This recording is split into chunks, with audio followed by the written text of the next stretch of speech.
In this article, we will discuss the application of Fourier series in the analysis of a rectangular wave.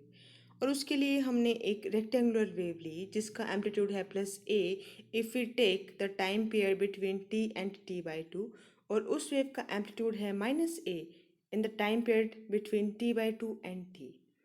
From the Fourier theorem हमें पता है कि किसी भी function को हम लिख सकते हैं as a combination of sines and cosines.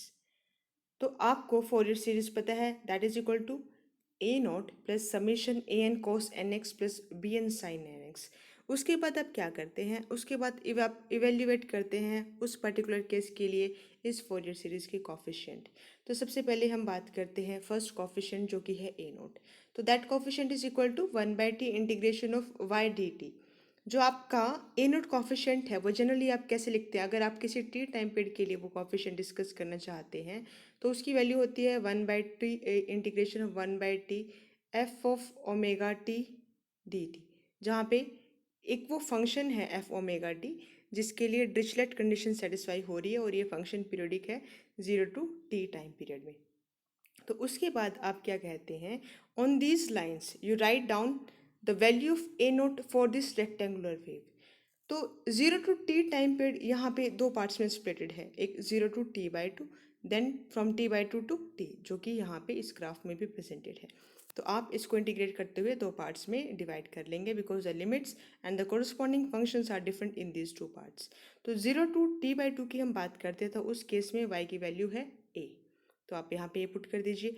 In the case of time period between t/2 to t, the value of this function is minus A and you just put that value of minus A here और आप इसको सोल्व करें। From here you will get to know that the value of A naught जो आपका first coefficient है in the Fourier series that is equal to 0। तो first coefficient हमने निकाल लिया। उसके बाद हम सेकंड कॉफिशिएंट ए एन की बात करते हैं। A n from the definition of this coefficient is, ये हम पहले डिराइव कर चुके हैं लास्ट आर्टिकल्स में। तो ए एन क्या आता है, 2/t integration of 0 to t F omega T cos of N omega T D T. तो यहाँ पे जो आपका फंक्शन है that is your Y function. ये वाई फंक्शन अगेन दो पार्ट्स में है डिपेंडिंग अपॉन कि आप किस टाइम पीरियड में इसको एनालाइज कर रहे हैं। 0 to t/2 में it's value is A and t/2 में इट्स वैल्यूज माइनस ए। आप वैल्यूज पुट कर दीजिएगा, देन सॉल्व इट। आप यहाँ पे क्या करेंगे, ए को बाहर लेंगे 2a/t and then you will have this two simple integrals to solve. आप इसको सोल्व करें, वैल्यू पुट करें। यहाँ पे आप देखते हैं कि आपके पास the value of a n that came out to be 0 as well. But a n किसका कॉफिशिएंट होता है, ए एन वाले टर्म्स के साथ क्या लगा होता है, कॉस। तो इसका मतलब क्या हुआ, अभी तक हमारा ए नोट हो गया 0, अब ये एन भी हो गया 0। इसका मतलब क्या हुआ, जब आप रेक्टेंगुलर वेव का डिस्कशन कर रहे हैं यूजिंग फोरियर थ्योरम तो उसमें कोसाइंस वाले टर्म नहीं आएंगे। बात बची अब साइन वाले टर्म्स की जिनका कॉफिशिएंट है B N. B N from definition क्या होता है, that is equal to 2/t integration of 0 to t F omega T sine of N omega T D T. यहाँ पे साइन आ जाता है। आप यहाँ पे उस फंक्शन की वैल्यू पुट कर दीजिए जिसकी वैल्यू है, जो कि रेक्टेंगुलर वेव को रिप्रेजेंट करता है और उसकी वैल्यू है 0 to t/2 टाइम पीरियड में ए और t/2 से t तक के टाइम पीरियड में माइनस ए। वैल्यू को पुट करें, आप कॉमन लें, उसके बाद सिंपल इंटीग्रल है sine of N omega T का। यहाँ पे एक बात है जो आपको ध्यान रखनी है, क्योंकि आपका इंटीग्रेशन टाइम के ऊपर है तो सबसे पहले आप ओमेगा को you will write down omega in the form of time period. तो omega in form of time period is 2π/t। आप ओमेगा की वैल्यू पुट करने के बाद इंटीग्रेशन सॉल्व करेंगे। उसके उसके साथ उसके कारण से क्या होगा कि आपका जो ये टर्म्स हैं वो थोड़ा सिंप्लीफाई हो जाएंगी और आप you can reach out to the result very easily. तो यहाँ से आपके पास on solving the value of b n you reach at this point 2a/n pi 1 minus cos n pi. Cos of n pi क्या होता है, -1 n। तो आपके पास बी एन की जो कॉफिशिएंट बी एन है फोरियर सीरीज का, उसकी वैल्यू आई 2a/n पाई 1 माइनस -1 n, जहाँ पे n की value 1 2 3 up 4 up to infinity कुछ भी हो सकती है। तो इसका मतलब क्या हुआ कि जो आपका फोरियर सीरीज है उसमें ए नोट 0 था, ए एन 0 है।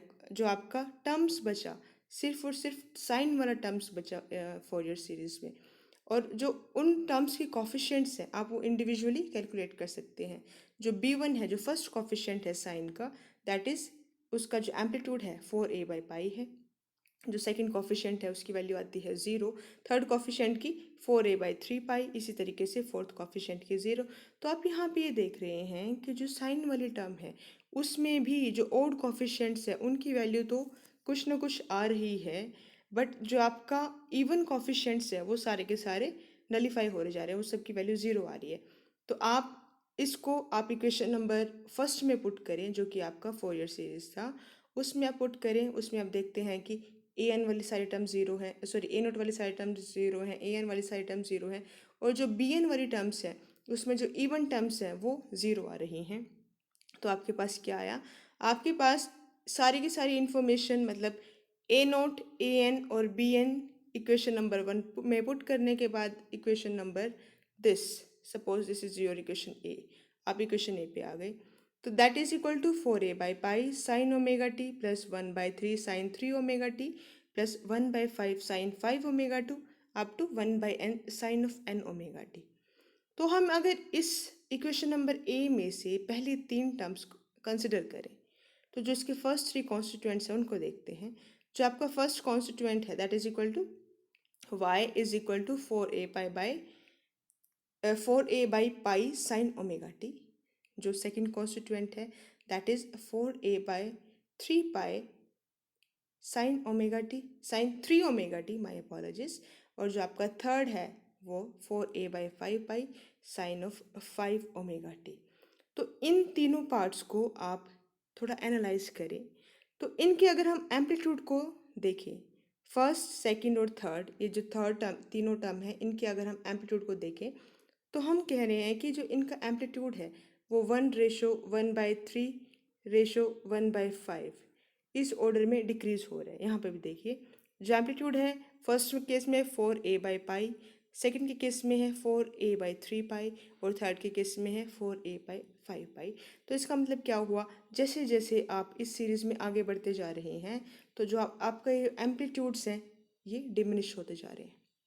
लेकिन अगर हम बात करें फ्रीक्वेंसीज की, यहाँ पे फ्रीक्वेंसी है ओमेगा, यहाँ पे है 3 ओमेगा, यहाँ पे है 5 ओमेगा, नेक्स्ट आएगी 7 ओमेगा। तो जो फ्रीक्वेंसीज हैं उस सीरीज़ में क्या इंक्रीज होती जा रही हैं, लेकिन इनका मैग्नीट्यूड जो एम्पलीट्यूड है सॉरी, वो डिक्रीज होता जा रहा है।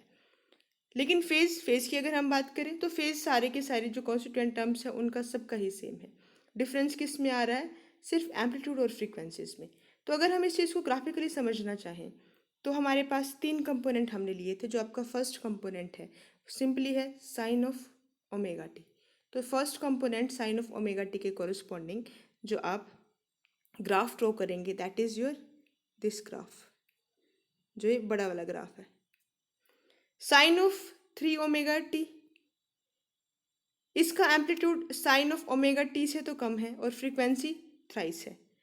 तो इसमें आपके दिस ग्राफ जिसको मैंने सेकंड लिख रखा है that corresponds to sine of 3 omega T.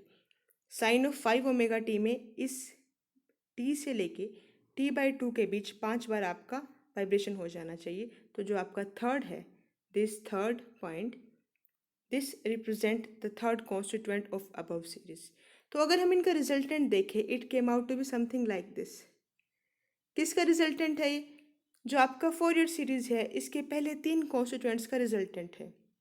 तो आप साइन वेव आपका ऐसा होता है। आप क्या किसका एनालिसिस कर रहे हैं? एक रेक्टेंगुलर वेव का आप एनालिसिस कर रहे हैं। तो आप क्या देख रहे हैं? आप ये देख रहे हैं कि जैसे जैसे आप इस फोरियर सीरीज में जो आपकी इक्वेशन नंबर ए आपने मार्क करी थी, जैसे जैसे आप उसमें फर्दर नंबर ऑफ कॉन्स्टिट्यूएंट्स को इंक्लूड करते जा रहे हैं तो आप ये देख रहे हैं तो आपका रिजल्टेंट बिहेवियर एक रेक्टेंगुलर वेव की तरह ही इंक्रीज हो रहा है। मतलब जो आपका रिजल्टेंट बिहेवियर है वो एक रेक्टेंगुलर वेव की तरह आ रहा है। अगर आप इस टर्म में if you take 12 to 13 components in this term, यहाँ पे पहले 12-13 कंपोनेंट्स आप ले लीजिए और उसका ग्राफ ड्रॉ करें और उसका रिजल्टेंट अगर आप देखें तो आप देखते हैं कि जो उसकी शेप है that came nearly equal to a rectangular wave. तो आप इस तरीके से कह सकते हैं कि किसी भी रेक्टेंगुलर वेव को आप लिख सकते हैं as a function of sine waves. और साइन वेव्स में क्या आपने यहाँ पे कैरेक्टरिस्टिक स्टडी किया कि जो उनका एम्पलीट्यूड है वो तो डिक्रीज हो रहा है इस रेशो से, लेकिन जो उसका फ्रीक्वेंसीज है वो इंक्रीज हो रही है 1:3 ratio up to 5 up to 7 up to so on. So this is something that you have to remember about the rectangular wave analysis with the help of Fourier series.